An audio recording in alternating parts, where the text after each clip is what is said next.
یہ آپ کا سیکنڈ لیکچر ہے اور جیسے کہ آپ کو معلوم ہے قرآن مجید کا جو سلیبس آپ پڑھ رہے ہیں یہ ہماری اخلاقی اور روحانی اور اس کے ساتھ ساتھ معلوماتی ترقی کے لیے ضروری ہے۔ امید ہے کہ آپ قرآن مجید کو گھر پہ وقت دیتے ہوں گے اور آئندہ جو مہینہ آنے والا ہے رمضان کا اس حوالے سے آپ رمضان کی تیاری بھی کر رہے ہوں گے۔ تو یہ سورۃ الانعام آپ پڑھ رہے ہیں، ماشاءاللہ آپ کا یہ تھرڈ سیمیسٹر ہے تو آپ نے کافی چیزیں پڑھ لی ہیں۔ آج ہمارا جو ٹاپک ہے وہ آیت نمبر 81 سے 86 ہے۔ آیت نمبر 81 سے 86 آپ کے سامنے سورۃ الانعام کی پڑھی جائے گی، تو ہم اس کو آغاز کرتے ہیں بلا تاخیر، اور میں اسکرین شیئر کر رہا ہوں آپ کے ساتھ۔ آپ نے اس میں پڑھا تھا ابراہیم علیہ السلام کا ذکر کہ ابراہیم علیہ السلام نے چاند کو دیکھا، ستارے کو دیکھا، سورج کو دیکھا، اور پھر اپنی قوم کو بڑے اچھے طریقے سے انہوں نے دین حنیف کی دعوت دی اور اللہ تعالیٰ کی قدرت اور اللہ تعالیٰ کی طرف متوجہ کروایا کہ اللہ ان کو پیدا کرنے والا ہے اور تم ان سے ڈرتے ہو جو اللہ تعالیٰ نے چیزیں پیدا کی ہوئی، اور اس سے نہیں ڈرتے جو خود ساری کائنات کا خالق اور مالک ہے۔ یہاں اللہ نے اب ابراہیم علیہ السلام کا ذکر کرتے فرمایا ان کا یہ بھی قول کہ وَكَيْفَ أَخَافُ کہ میں کیوں ڈروں۔ اب صاف ظاہر ہے اخاف یا خوف کا مطلب ڈرنا، میں کیوں خوف محسوس کروں ما اشرکتم جن کو تم اللہ کا شریک بناتے ہو۔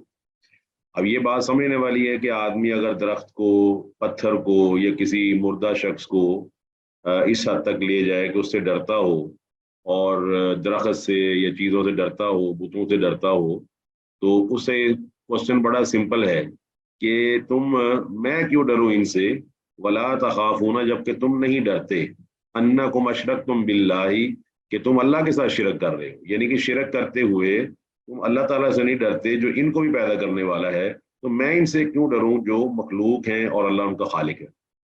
اچھا، دوسرے لفظوں میں اس کو صرف مثالن سمجھانے کے لیے آپ یوں کہہ سکتے ہیں کہ جس طرح چیزوں کی پاور میں فرق ہوتا ہے، اچھا تو اب جس طرح میں آپ سے ذکر کر رہا تھا کہ چیزوں کی پاور میں فرق ہوتا ہے، جیسے آپ کرنسی نوٹس میں فرق کرتے ہیں تو اسی طرح آپ چیزوں کی قوت میں فرق کرتے ہیں۔ ایک دھاگا ہے، پھر ایک رسی ہے، اس کے بعد ایک چیز ہے پلاسٹک ہے اور ایک لوہا ہے۔ آپ ذرا مجھے یہ بتائیے کہ پلاسٹک اور لوہے کی طاقت میں فرق ہے؟ جی سر ہے۔ اب ایک آدمی پلاسٹک پر کھڑا ہوا ہے تو اس کے ٹوٹنے کا خطرہ زیادہ ہے بنسبت کہ وہ لوہے پر کھڑا ہوا ہو، یہ بھی ایگری کرتے ہیں آپ؟ جی سر۔ اب دیکھیں جو مخلوقات پر بھروسہ کیے ہوئے ہیں ان کو یہ تو ماننا پڑتا ہے کہ مخلوق کمزور ہے خالق کے مقابلے میں، تو مخلوق سے ڈرنا اور خالق سے نہ ڈرنا کتنا بڑا ظلم ہے کہ آپ کوئی آدمی مخلوق سے ڈرتا ہو، اور اسپیشلی وہ مخلوق جو مر چکی ہے یا وہ مخلوق جو بے جان سی ہے، درخت ہو گئے، بت ہو گئے، جن کو آدمی نے خود بنایا ہوا ہے، تو وہ اللہ تعالیٰ سے نہ ڈرتا ہو جو کائنات کا خالق اور مالک اور ہر طاقت کا مالک ہے۔ یہ مشرکین بھی مانتے تھے، آپ کو معلوم ہے کہ اللہ ہی کائنات کا خالق مالک ہے، لیکن بس وہ اللہ تعالیٰ کے اختیارات کے بارے میں سمجھتے تھے کہ اللہ نے اختیارات اپنے فلاں چیز کو عطا کر دی ہے، اسی لیے درختوں کی پوجا کی گئی، اسی لیے جانوروں کی پوجا کی گئی، اور نفع اور نقصان کی بیس پر کی گئی ہے کہ نفع اور نقصان کے مالک کے لہٰذا سانپ کو دیوتا بنایا گیا، پیپل کے درخت کو دیوتا بنایا گیا، تلسی کے درخت کو دیوتا بنایا گیا، آگ کو دیوتا بنایا گیا، حالانکہ اللہ تعالیٰ فرماتا ہے کہ نفع و نقصان کا مالک صرف اللہ سبحانہ و تعالیٰ ہے، اور تم اللہ سے نہیں ڈرتے، شرک کرتے ہو، تو میں کیوں ڈروں ان سے جن کو تم نے اللہ کا شریک بنایا ہوا ہے۔ تو بتائیے یہ بات لاجیکل ہے کہ نہیں؟ میں نے کہا یہ بات لاجیکل ہے نا کہ آپ اپنے مخلوقات کو رب مان کر، مشکل کشا مان کر اللہ سے نہیں ڈرتے، تو میں ان سے کیوں ڈروں؟ کیا خیال ہے؟ جی سر۔ اللہ فرماتا ہے ما لم ينزل به علیکم سلطانہ، اس چیز کو تم اللہ کا شریک بناتے ہو جس کی اللہ نے کوئی دلیل نازل نہیں فرمائی۔ یہاں سے واضح ہوتا ہے کہ قرآن مجید میں اکثر مقامات فرمایا کہ شرک کی کوئی دلیل نہیں ہے۔ وَمَن يَدْعُ مَعَ اللَّهِ إِلَٰهًا آخَرَ لَا بُرْهَانَ لَهُ بِهِ لَا بُرْهَانَ لَهُ بِهِ سورہ مومنون اس کے آخری رکوع میں اللہ فرماتا ہے کہ شرک کرنے والوں کے پاس اس کی کوئی دلیل بھی نہیں ہے۔ پھر سورہ نجم کے اندر بھی فرمایا ہوا یہی ما لم ينزل به علیکم سلطانا، اللہ نے شرک کی کوئی دلیل نازل نہیں کی، شرک کی کوئی دلیل کائنات میں موجود نہیں ہے۔ ان یتبعون الا الظن وان انتم الا تخرصون، مطلب یہ کہ آدمی صرف اٹکل پچو لگاتا ہے، گیس کرتا ہے کہ یہ چیز ایسے ہوگی، یہ چیز نفع کی مالک ہے، یہ نقصان کی مالک ہے، صرف گیس کر رہا ہے، اور اللہ تعالیٰ پر یقین اور اعتماد جو ہے وہ گیس پر مبنی نہیں ہے، بلکہ اللہ سبحانہ و تعالیٰ کی قدرت اور طاقت پوری کائنات کو حاوی ہے، ساری کائنات کو اس نے گھیرے میں لیا ہوا ہے۔ تو اب انہوں نے واضح کر پوچھا کہ فائی الفریق، یعنی دونوں فریقوں میں سے، یعنی کہ ایک تم ہو ایک میں ہوں، تم اللہ کے ساتھ دوسروں کو شریک بناتے ہو اور ہمیں کہتے ہو ان سے ڈرو، اور میں صرف اللہ تعالیٰ کو اپنا رب مانتا ہوں اور میں کہتا ہوں تم اللہ تعالیٰ سے ڈرو، تو کون سا فریق زیادہ بہتر ہے؟ وہ جو جگہ جگہ پر ڈر رہا ہو، ہر بازار میں داخل ہوتے ہوئے، ہر درخت کے پاس آتے ہوئے، ہر پتھر کے پاس آتے ہوئے، ہر قبر کے پاس آتے ہوئے ڈر رہا ہو، یا وہ ہے جس کو صرف اللہ سبحانہ و تعالیٰ کا ڈر ہے؟ بتائیں جی کون بہتر ہے؟ جس کو اللہ کا ڈر ہے۔ جی اللہ نے یہ فرمایا کہ ای الفریقین حق بالامن، تو کون سا فریق ہے جو امن کے لحاظ سے بہتر ہے؟ کس کو پیس ملے گا؟ صاحب پیس ملے گا اس کو جو اللہ وحدہ لا شریک سے ڈرنے والا ہوگا، گھر سے نکلتا ہے، اللہ پہ بھروسہ کرتا ہے، اللہ تعالیٰ اس کے سارے کام کر دیتا ہے۔ اور جو جگہ جگہ پر آپ دیکھتے ہیں کوئی پتھر ہے، کوئی شجر ہے، کوئی قبر ہے، کوئی یہ ہے، وہ یہ ہے، وہ اس طرح ہی آپ نظر و نیاز دیکھتے ہیں، آپ نے چھلے دیکھے ہوں گے، آپ نے دھاگے باندھے ہوئے دیکھے ہوں گے۔ ایماندار ان چیزوں کا محتاج نہیں، نہ ان چیزوں سے ڈرتا ہے۔ تو فرمایا امن کس کو ہے، سلامتی کس کو؟ اس کا مطلب ہے کہ شرک جو ہے یہ فساد کا سب سے بڑا ذریعہ ہے، وہ چاہے شرک اللہ تعالیٰ کی ذات کے ساتھ ہو، اللہ کی صفات کے ساتھ ہو، اللہ تعالیٰ کے امور کے ساتھ ہو، وہ سیاسی طور پہ کیا جائے۔ اور شرک کی جو بنیادی وجہ ہے وہ یہ ہے کہ جب آدمی اپنے نفس کو اپنا الہ مان لے، وہ آدمی شرک کی طرف گامزن ہو جاتا ہے۔ فرمایا کون سا فریق بہتر ہے؟ ان کنتم تعلمون، اگر تم جانتے ہو، اگر تم سچے ہو، تو کون سا فریق جو ہے وہ امن کے ساتھ ہے؟ وہ کہ جس کے معبود فوت ہو چکے ہیں یا بے جان ہیں، یا وہ کہ جن کا معبود حی لا یموت ہے، اللہ لا الہ الا هو الحی القیوم ہے، وہ حی لا یموت۔ اور یہ فرمایا بیادیک الخیر انک علی کل شیء قدیر، نبی علیہ الصلوۃ والسلام پڑھا کرتے تھے لبیک وسعدیک والخیر کلہ فی یدیک، یا اللہ میں حاضر ہوں اور ساری خیر تیرے ہاتھ میں ہے، ان القوۃ للہ جمیعا، ساری طاقت اللہ تعالیٰ کے ہاتھ میں ہے۔ سورہ یاسین میں فرمایا فسبحان الذی بیدہ ملکوت کل شیء، اور یہ آپ کو ماننا پڑے گا جو مخلوق ہے یہ مشکل کا شکار ہوتی ہے، اللہ تعالیٰ کو کوئی مشکل نہیں ہے۔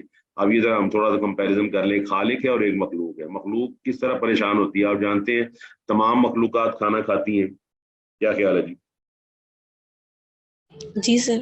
پرندے بھی کھانا کھاتے ہیں، جانور بھی کھانا کھاتے ہیں، انسان بھی کھانا کھاتے ہیں، اور آپ میڈیکلی جانتے ہیں کہ جو شخص بھی کھانا کھاتا ہے یا کوئی چیز بھی کھانا کھاتی ہے تو وہ ایکسکریشن کے ذریعے آپ اس کے جسم کے اندر ایک ایسی چیز پیدا ہوتی ہے کہ جس کا باہر نکلنا بہت ضروری ہوتا ہے، چاہے وہ سالڈ کی شکل میں ہو چاہے وہ لیکوڈ کی شکل میں ہو۔ ایگری جی؟ جی سر۔ اور یہ آدمی کے لیے مشکل ہے۔ اس وقت آدمی آپ کو پتا ہے اسٹمک کے مسائل میں پریشان ہو جاتا ہے، معدہ اس کا کام نہیں کرتا تو آدمی اس لیے پریشان ہوتا ہے۔ اللہ تعالیٰ نے سب سے بڑی مخلوقات میں سے جو نبیوں کا ذکر کیا نا تو فرمایا کانو یا کلون الطعام، ایک جگہ فرمایا کانا یا کلان الطعام۔ عیسیٰ علیہ السلام کے بارے میں اور ان کی امی مریم رضی اللہ تعالیٰ عنہ کے بارے میں فرمایا کہ دونوں کھانا کھایا کرتے تھے۔ تو جو کھانا کھا سکتا ہے، اللہ تعالیٰ کی قسم ہے، وہ مشکل کشا حاجت روا کیسے ہو سکتا ہے جو خود کھانے کا محتاج ہو؟ اسی طرح سارے انبیاء کے بارے میں عموماً فرمایا کانو یا قلون الطعام، وہ سارے انبیاء سارے رسول کوئی ایک بھی مستثنا نہیں ہے، سب کے سب کھانا کھایا کرتے تھے۔ وَيَمْشُونَ فِي الْأَسْوَاقِ، اور بازاروں بھی چلا کرتے تھے۔ اسی طرح فرمایا ازواجا وذریہ، ہم نے جتنے بھی رسول بھیجے ان کی بیویاں بھی بنائی، ان کے بچے بھی بنائے۔ تو بیویاں اور بچے صاف ظاہر ہے کہ انسان کو پریشانی کا باعث بن جاتے ہیں، بعض اوقات کہ آپ گھریلو معاملات میں پریشانی کا شکار ہو جاتے ہیں، کبھی میاں اور بیوی کے آپس میں انبن ہو جاتی ہے، کبھی بچوں کی وجہ سے آدمی پریشان ہو جاتا ہے۔ تو جو آدمی پریشانی میں گھرا ہوا ہو، آپ بتائیے وہ کیسے مشکل کشا حاجت روا ہو سکتا ہے؟ بتائیے جی۔ نہیں ہو سکتا۔ تو اس لیے اللہ فرماتا ہے کہ کون امن میں ہے، پیس میں کون ہے؟ وہ جو جگہ جگہ رک کر ماتھے ٹیک رہا ہو، یا وہ جس کو پتا ہے کہ میں اپنا ماتھا ان صلاتی و نسکی و محیای و مماتی للہ رب العالمین، میری زندگی، میری موت، میرا اٹھنا، میرا بیٹھنا، میری نماز، میری بدنی عبادت، میری مالی عبادت، میری ہر طرح کی قولی عبادت، وہ ساری کی ساری قلبی عبادت صرف اللہ سبحانہ و تعالیٰ کے لیے ہے۔ تو آپ کو معلوم ہے اگر ایک آپشن ہو تو آدمی کے لیے بڑی آسانی ہے، 4 5 6 آپشن آپ کو دے دی جائیں تو آپ صحیح سوال کو ڈھونڈتے ہوئے مدت لگ جائے گی اور آپ پریشان ہو جائیں گے۔ ایم سی کیوز میں سب سے بیسٹ ایم سی کیو وہ ہوتا ہے جس کی ایک آپشن ہو وہی کریکٹ ہو۔ ہمارے توحید والے ایک ہی آپشن رکھتے ہیں کہ میرا ہر کام صرف ایک کرے گا اور وہ اللہ سبحانہ و تعالیٰ ہے۔ اس کے برعکس وہ جو کئی آپشن رکھتے ہیں ان کو پتہ نہیں چلتا کہ بیٹا کس سے لینا ہے، بیٹی کس سے لینی ہے، فلاں کس سے لینا ہے، لہٰذا وہ سرگرداں رہتے ہیں، یتیہون فی الارض، زمین کے اندر حیران پریشان رہتے ہیں اور ان کا ڈر ختم نہیں ہوتا۔ اللہ فرماتا ہے الذین آمنو، وہ لوگ کون ہیں امن والے؟ جنہوں نے ایمان لانے کے بعد ولم یلبسوا ایمانہم بظلم، انہوں نے اپنے ایمان کو ملایا نہیں ظلم کے ساتھ۔ یہ آیت بہت اہم ہے، اور اس آیت سے واضح ہوتا ہے کہ ایمان کے اندر بھی شرک ہو سکتا ہے ایک آدمی ایماندار ہو، کلمہ پڑھتا ہو، لیکن وہ شرک کر رہا ہو، ایک یہ مسئلہ۔ اور دوسرا مسئلہ یہ ہے کہ اس کے اندر یہ بھی واضح ہوتا ہے کہ اللہ کے نبی علیہ الصلوۃ والسلام نے اس آیت کو سمجھایا صحابہ کو، حدیث حجت اور دلیل ہے، کیونکہ یہاں جو آپ دیکھ سکتے ہیں یہ ظلم کا لفظ آپ کے سامنے موجود ہے، اب ماشاءاللہ گرامر پڑھے ہوئے، ظلم کا لفظ یہاں پر نکرہ ہے، کسی قسم کا بھی ظلم۔ تو صحابہ کرام عربی جانتے تھے؟ بتائیں جی۔ جانتے تھے۔ صحابہ کرام عربی جانتے تھے، تو عربی کو بہت اچھی طرح جانتے تھے، وہ اس آیت پہ وہ حیران ہو گئے، پریشان ہو گئے کہ بظلم سے مراد ہے کسی قسم کا ظلم۔ تو وہ کہنے لگے کہ ہم میں سے ہر آدمی ظلم کر بیٹھتا ہے، کوئی نہ کوئی زیادتی، ابو کے ساتھ، امی کے ساتھ، بھائی کے ساتھ، بہن کے ساتھ، دائیں بائیں آپ دیکھتے ہیں، آپ بھی ذرا گواہی دیں، روزانہ ہم کسی نہ کسی سے الجھ پڑتے ہیں، ناراض ہو جاتے ہیں، یا کوئی نہ کوئی ہم سے گناہ ہوتا ہے کہ نہیں؟ ہو جاتے ہیں۔ ہو جاتے ہیں۔ تو جب وہ ہو جاتے ہیں وہ ظلم ہے، گناہ چھوٹا ہو یا بڑا ہو ہے تو وہ ظلم ہی۔ تو آپ اس کی لیے نماز پڑھتے ہیں، روزہ رکھتے ہیں، جو بھی گناہ ہے وہ اللہ تعالیٰ مٹا دیتا ہے۔ یہاں ظلم سے کیا مراد ہے؟ صحابہ کو پریشانی لگی، اس کا مطلب ہے کہ ہم چھوٹا سا بھی گناہ کریں گے تو مسئلہ کھڑا ہو جائے گا۔ تو نبی علیہ الصلوۃ والسلام نے پھر اس ظلم کی تفسیر بیان کی خود، اور فرمایا کہ نہیں، جو تم ظلم سمجھ رہے ہو وہ نہیں ہے، بلکہ ظلم کیا ہے؟ جو لقمان نے اپنے بیٹے کو وصیت کی تھی، فرمایا تھا یا بنی لا تشرک باللہ ان الشرک لظلم عظیم، وہ سب سے بڑا ظلم یہاں پر شرک مراد ہے۔ تو یہاں ظلم کی تفسیر اللہ کے نبی علیہ الصلوۃ والسلام نے خود کر دی ہے کہ یہاں ظلم سے مراد شرک ہے، اور آپ کو پتہ ہے کہ یہاں قرآن مجید سے معلوم یہی ہوتا ہے کہ ہر طرح کا ظلم، لیکن نبی علیہ الصلوۃ والسلام نے اس کو خاص کر دیا ہے کہ وہ ظلم شرک ہے۔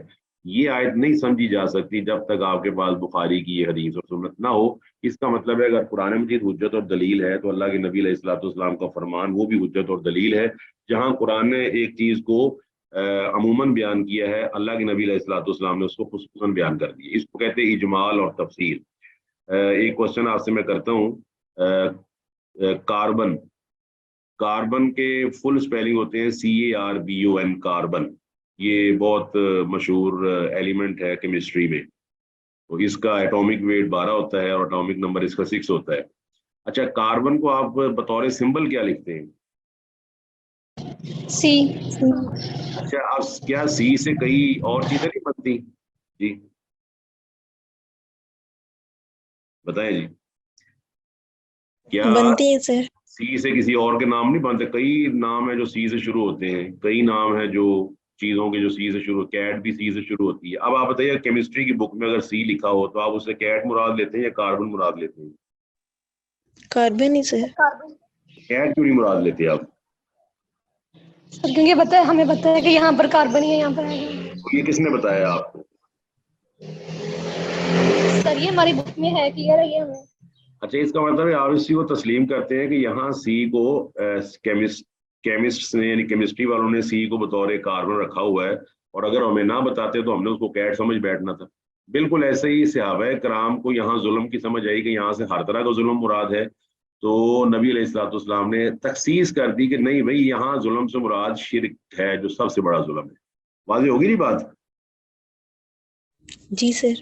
اچھا، تو اللہ تعالیٰ فرماتا ہے کہ جنہوں نے اپنے ایمان کے ساتھ ظلم نہیں ملایا، یعنی کہ ایمان بھی لائے ہوئے ہیں اور شرک بھی کر رہے ہیں۔ اس طرح سورہ یوسف میں فرمایا آخری رکوع میں وما یؤمن اکثرهم باللہ الا وهم مشرکون، کہ اکثر لوگ ایمان لانے کے باوجود مشرک کے مشرک ہیں، اللہ تعالیٰ کو الہ بھی مانتے ہیں اور اللہ تعالیٰ کی صفات دوسروں میں بھی داخل کرتے ہیں، کوئی جانور میں داخل کر رہا ہے، کوئی درخت میں داخل کر رہا ہے، کوئی درخت سے ایسے ڈرتا ہے جس سے اللہ سے ڈرنا چاہیے۔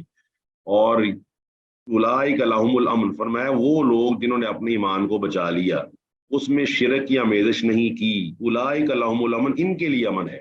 اللہ اکبر۔ اب امن کیا ہے؟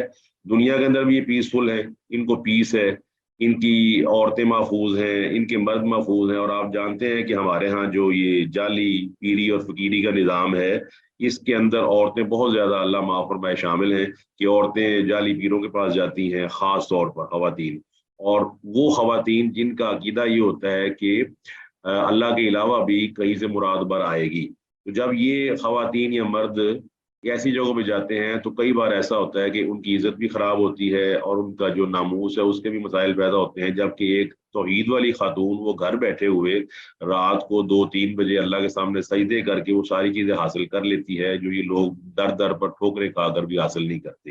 ایگری جی؟ جی سر. اچھا دوسرے نمبر پر آج کل فوڈ پانڈا کا دور ہے اور ہم نے ہمارے سے اکثر لوگ جو نا انہوں نے عقل کو ایک طرف کر دیا ہے. اور میں وہ اگزامپل آپ کو دے دوں کہ اگر کوئی چیز آپ کے پاس موجود ہے نا تو there must be some method اور چینج آف میتھڈ ضرور ہوتے ہیں. آپ کے سامنے 2 بوٹلز ہیں, ایک بوٹل میں پانی ہے اور ایک بوٹل میں پرفیوم ہے, دونوں لیکوڈز ہیں جی. جی سر. اچھا اب کیا لیکوڈز ہیں لیکن ان کو استعمال کرنے میں آپ فرق کرتے ہیں کہ نہیں کرتے؟ جی سر. یعنی کہ اس کا مطلب آپ پرفیوم کو پی جاتے ہوں گے اور پانی کو چھڑک لیتے ہوں گے, ایسا تو نہیں ہے؟ نہیں سر. کیا کرتے ہیں آپ؟ سر ہم لوگ پرفیوم کو چھڑکتے ہیں اور پانی کو پیتے ہیں.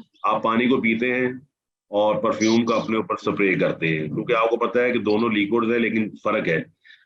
دیکھیے اللہ تعالیٰ رات کو آسمان دنیا پہ نزول کرتا ہے, رات آدھی رات جب ہو جاتی ہے تو آسمان دنیا پہ آ کے عورتوں سے پوچھتا ہے, مردوں سے پوچھتا ہے کوئی معافی مانگنے والا میں اس کو معاف کر دوں, ہے کوئی بچے لینے والا میں اس کو بیٹا عطا کر دوں, ہے کوئی گناہوں سے بچنے والا میں اس کو گناہوں سے بچا لوں, ہے کوئی مال دولت چاہنے والا میں اس کو برکت والے مال سے نواز دوں. اللہ تعالیٰ کی طرف سے یہ فری ہوم ڈیلیوری ہے, فری ہوم ڈیلیوری. یہ لفظ سنا ہوا آپ نے فری ہوم ڈیلیوری کا؟ جی سر. جی سر. دوسرا یہ ہے کہ آپ سوئے ہوئے ہیں یا جاگ رہے ہیں, اللہ تعالیٰ کے عرش کو اٹھایا ہوا ہے فرشتوں نے, وہ اللہ تعالیٰ کے عرش کو اٹھائے ہوئے الذین یحملون العرش ومن حولہ یسبحون بحمد ربہم ویؤمنون بہ ویستغفرون للذین آمنوا ربنا وسعت کل شیء رحمۃ وعلما فاغفر للذین تابوا واتبعوا سبیلک وقہم عذاب الجحیم. اللہ کے عرش کو اٹھائے ہوئے فرشتے جو اس وقت اللہ کے عرش کو اٹھائے ہوئے ہیں وہ نہ صرف اللہ کے عرش کو اٹھائے ہوئے ہیں, اللہ کی تسبیح بیان کرتے ہوئے آگے کہتے ہیں کہ یا اللہ ایمان والے مردوں کی اور ایمان والی عورتوں کے گناہ یا اللہ معاف فرما دے. تو بتائیے جو فری ہوم ڈیلیوری آپ کو میسر ہے اس کو چھوڑ کر آدمی در در ٹھوکریں کھائے رات کو سویا ہوا ہو اور فرشتوں کی دعاؤں پہ اس کو یقین نہ ہو, اور وہ صبح کبھی کسی دربار پر, کبھی کسی مزار پر, کبھی کسی درخت پر جا کر چیزیں مانگ رہا ہو, بیٹے مانگ رہا ہو, بتائیے کون امن میں ہے, کس کو پیس حاصل ہے؟ بتائیں. جو اللہ سے مانگ رہے. ہاں اللہ سے مانگ رہا ہو, دیکھیں اللہ تعالیٰ خود آگے دے رہا ہے. تو فرمایا وہم مہتدون, اور وہ ہدایت پر ہیں. فرمایا وتلک حجتنا, یہ ہماری حجت ہے, آتیناہا ابراہیم, یہ حجت ہم نے ابراہیم کو عطا کی علی قومی, یعنی کہ ابراہیم علیہ السلام غالب آ گئے. اور آپ کو پتہ ہے حجت کے لحاظ سے فرمایا انا جندنا لہم الغالبون, کسی کو قتل کر دینا اس کا یہ نہیں مطلب آپ اس پہ غالب آ گئے. غالب تبھی آتا ہے جب آدمی کسی کے قول کے مقابلے میں ایسا قول پیش کرے کہ جو اس قول پہ غالب آ جائے. اگر کوئی آدمی کسی کی بات کو سنتا ہے اور اس کے بدلے میں اس کی بات کا جواب دینے کی بجائے اس کو گولی مار دیتا ہے تو یہ نہیں کہیں گے غالب آ گیا, بلکہ یہ تو ہار گیا ہے, اس نے بات کے جواب میں اس کو گولی مار دی ہے. اس کا کام یہ بنتا تھا کہ جس طرح ابراہیم علیہ السلام کے نے جب یہ دلائل پیش کیے تو قوم کا کام بنتا تھا کہ وہ اپنے خداؤں کے معبود ہونے کی دلیل پیش کرتے. انہوں نے الٹا کیا کہ انہوں نے کہا آگ جلاؤ اور اس کو جلا دو. اس سے بھی ثابت ہوتا ہے کہ ابراہیم علیہ السلام فاتح ہیں, اور حق پر آدمی اگر حق پر ہے وہ مر بھی جائے, شہید بھی ہو جائے, تو وہی فاتح ہے اللہ تعالیٰ کی نظر میں, کیونکہ اللہ تعالیٰ نے اس کو جنت کا سردار بنا دیا ہے. تو فرمایا یہ ہماری حجت ہے, آتینا, ہم نے عطا کی, ہاں یعنی یہ حجت ابراہیم کو علی قومی, ان کی قوم پر. اس سے یہ بھی واضح ہوتا ہے دوسری بات کہ majority is nothing in the eyes of اللہ سبحانہ و تعالیٰ. میجورٹی کا کوئی کام نہیں ہے, میجورٹی اللہ تعالیٰ کو پسند نہیں ہے. میجورٹی کی جگہ پہ اللہ تعالیٰ کو ایک حق والا پسند ہے, چاہے وہ ایک ہی کیوں نہ ہو مگر وہ حق پر ہے. واضح ہوگی جی بات؟ جی سر. اچھا جی, آپ کو اگر کوئی آدمی جاب دیتا ہے اور جاب کے بعد وہ کہتا ہے جی میں آپ کو جاب دوں گا اور مہینے کے بعد آپ کو 1 لاکھ روپیہ ملے گا, مگر جعلی کرنسی کا 1 لاکھ ملے گا, اور دوسری جاب وہ آپ سے کہتا ہے کہ جی آپ کو جاب دیتے ہیں آپ کو صرف 10 روپے ملیں گے اصلی, تو کون سی جاب لیں گے آپ؟ جس میں اصلی ہوں گے پیسے. جس میں اصلی ہوں گے, چاہے 10 ہی کیوں نہ ہو, تو ہے تو اصلی نا, کچھ نہ کچھ اس کا آ جائے گا. تو 50,000 جعلی ہو تو کچھ نہیں آنا. تو اس لیے اللہ فرماتا ہے کہ ایک ابراہیم ساری امت پر بھاری ہے. ان ابراہیم کان امتن قانتن حنیفا للہ, قرآن سورہ نحل میں آپ پڑھ سکتے ہیں آخری رکوع کہ ابراہیم میرا اکیلا پوری امت ہے, ایک امت کے برابر ہے اکیلا ابراہیم. تو فرمایا نرفع درجات من نشاء، ہم بلند کرتے ہیں درجات جس کو ہم چاہتے ہیں. اور کس کو چاہتے ہیں یہ بھی بات سمجھ لیں، کس کو چاہتے ہیں؟ اللہ تعالیٰ کی خاطر جب آپ محنت کرتے ہیں، کوشش کرتے ہیں، تو پھر اللہ سبحانہ و تعالیٰ آپ کے درجات کو بلند کرتا ہے. درجات کو بلند کروانے کا طریقہ اللہ نے خود قرآن میں بیان کر دیا ہے. فرمایا یہدی الیہ من ینیب، کہ میں اپنی طرف آنے والے کو ہدایت دے دیتا ہوں. پھر فرمایا والذین جاہدوا فینا لنہدینہم سبلنا، جو لوگ ہماری طرف آتے ہیں، کوشش کرتے ہیں، تو ہم ان کے راستے کی رکاوٹیں خود دور کر دیتے ہیں. تو یہ درجات جتنی آپ محنت کریں گے اللہ آپ کے درجات اتنے بڑھا دے گا. نرفع، ہم بلند کرتے ہیں درجات من نشاء، جس کو ہم چاہتے ہیں. ان ربک، بے شک آپ کا رب حکیم بھی ہے علیم بھی ہے. حکیم کا مطلب کیا ہے؟ حکمت والا ہے، اس کو پتہ ہے کس کے درجات بلند کرنے ہیں، پھر اس کی حکمت کیا. علیم، اس کو جانتا ہے، دلوں کے حالات سے واقف ہے، نیت سے واقف ہے، ہر چیز سے واقف ہے. تو یہ اللہ تعالیٰ نے حجت کی ابراہیم علیہ السلام کو. اور آپ کو کیا حکم دیا یہ پڑھنے کا؟ اللہم صلی علی محمد وعلی آل محمد کما صلیت علی ابراہیم. پھر اللہ نے اپنے نبی کو فرمایا وان اتبع ملت ابراہیم حنیفا، کہ آپ نے بھی ملت ابراہیمی کی پیروی کرنی ہے. پھر فرمایا واتخذ اللہ ابراہیم خلیلا، ہم نے ابراہیم کو اپنا جگری یار اور دوست بنایا ہوا ہے. پھر فرمایا فاتمہن، ہم نے جتنے بھی وعید ابتلا ابراہیم ربہ بکلمات فاتمہن قال انی جاعلک للناس اماما قال من ذریتی قال لا ینال عہد الظالمین. فرمایا ہم نے ابراہیم علیہ السلام کو لوگوں کے لیے امام بنا دیا. پھر آگے اللہ تعالیٰ اپنی خصوصیت کا ذکر کرتا ہے جو اللہ تعالیٰ کی وہابیت ہے، کہ اللہ تعالیٰ نے وَوَهَبْنَا لَهُ إِسْحَاقَ وَيَعْقُوبَ. تو ان آیات میں جو اب آپ آگے پڑھیں گے اس میں اللہ تعالیٰ نے 18 نبیوں کا ذکر کیا ہے. تو قرآن مجید میں کل 27 انبیاء اور رسول کا ذکر موجود ہے، 27 تقریباً. ان میں سے صرف ایک اختلاف ہے لقمان علیہ السلام کے بارے میں. بعض کہتے ہیں کہ وہ نبی ہیں اور بعض کہتے ہیں وہ نبی نہیں بلکہ نیک آدمی تھے. باقی یہاں پر 18 نبیوں کا ذکر موجود ہے. جن نبیوں کا یہاں ذکر موجود نہیں ان کے نام پہلے سن لیں. آدم علیہ السلام، ادریس علیہ السلام، ہود علیہ السلام، صالح علیہ السلام، شعیب علیہ السلام، ذوالکفل علیہ السلام، عزیر اور محمد رسول اللہ. ان نبیوں کا ذکر اور رسولوں کا ذکر ان آیات میں نہیں ہے. اب آپ دیکھ سکتے ہیں یہ آپ کے سامنے جو کرسر ہے ابراہیم سے شروع ہو رہا ہے. تو ابراہیم کو اللہ تعالیٰ نے اسحاق اور یعقوب عطا کی. اس ابراہیم کا بیٹا اسحاق اور اسحاق کا آگے بیٹا یعقوب. تو یہاں پر اللہ تعالیٰ 18 انبیاء کا ذکر کر رہا ہے. آپ گن سکتے ہیں 1 2 3 میں گنوا دوں گا بعد میں، دیکھ سکتے ہیں آپ. پہلے ہم گن لیں 1 ابراہیم، 2 اسحاق، پھر یعقوب 3، نوح 4، داود 5، سلیمان 6، ایوب 7، یوسف 8، موسیٰ 9 اور ہارون 10. یہ 10 ہو گئے. اب اگلی آیت ہم پڑھتے ہیں، دیکھتے ہیں. 10 سارے نبی سن لیے. زکریا 11، یحییٰ 12، عیسیٰ 13 اور الیاس 14 اور اسماعیل 15، الیسع 16، یونس 17 اور لوط 18. تو یہ 18 انبیاء کا ذکر یہاں پر اللہ تعالیٰ نے کر دیا ہے. جن انبیاء کا ذکر یہاں پہ نہیں کیا وہ آپ کو میں نے پہلے بتا دیا. تو 18 انبیاء کا ذکر کرنے کے بعد اللہ تعالیٰ نے فرمایا کہ یہ پہلے 18 انبیاء آپ نے سمجھ لیے ہیں.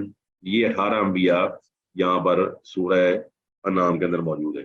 تو فرمایا وَوَهَبْنَا لَهُ إِسْحَاقَ وَيَعْقُوبَ، ہم نے عطا کیا ان کو اسحاق اور یعقوب علیہ السلام. کُلًّا ہدینا، اور ان سب کو ہم نے ہدایت دی. تو اسحاق ابراہیم علیہ السلام کے چھوٹے بیٹے ہیں، بڑے بیٹے اسماعیل علیہ السلام ہے اور چھوٹے اسحاق علیہ السلام ہے. تو اللہ تعالیٰ نے اسحاق کی صفت بیان کی قرآن مجید میں، نبی من الصالحین، کہ یہ نبی ہیں اور یہ صالحین میں سے ہیں. اور یہ اسحاق جو ہیں یہ آپ کی بیوی سارہ سے تھے اور اسماعیل آپ کی لونڈی ہاجرہ سے تھے. بائبل کے بیان کے مطابق جو اسماعیل علیہ السلام جب پیدا ہوئے تو ابراہیم علیہ السلام کی عمر 86 ایئرس، 88 برس، اور جب اسحاق پیدا ہوئے تو ان کی عمر 100 سال تھی. جو 14 سال تک کلوتے بیٹے رہے اسماعیل علیہ السلام. اور اسماعیل علیہ السلام وہ بیٹے جن کے لیے ابراہیم علیہ السلام نے دعا کی تھی. پھر فرمایا وَنُوحًا هَدَيْنَا مِن قَبْلُ، نوح علیہ السلام کے بارے میں اللہ تعالیٰ نے پوری صورت نازل فرمائی ہے. اِنَّا أَرْسَلْنَا نُوحًا إِلَىٰ قَوْمِهِ أَنْ أَنذِرْ قَوْمَكَ مِن قَبْلِ أَن يَأْتِيَهُمْ عَذَابٌ أَلِيمٌ. قال وہ آپ آگے پڑھ سکتے ہیں. تو نوح علیہ السلام کو اللہ فرماتا ہے انہ کان عبدا شکورا، بہت ہی شکر گزار بندہ تھا. فرمایا ان کو بھی ہم نے اس سے پہلے ہدایت دی تھی. اور ان کی اولاد میں سے داود، سلیمان، داود علیہ السلام کو اللہ فرماتا ہے وآتینا داود زبورا، اور سلیمان علیہ السلام کو فرمایا علمنا منطق الطیر، انہیں پرندوں کی بولی دی گئی تھی. داود علیہ السلام کی زبان بہت ہی پیاری اور خوبصورت آواز کی حامل تھی. اس کے ساتھ آپ ایک دن روزہ رکھتے تھے اور ایک دن روزہ نہیں رکھتے تھے، یہ بھی آپ کا صوم داؤدی مشہور ہے. ایوب علیہ السلام صبر کے لحاظ سے مشہور ہیں کہ اللہ تعالیٰ نے ان کو کسی آزمائش سے نوازا اور گزارا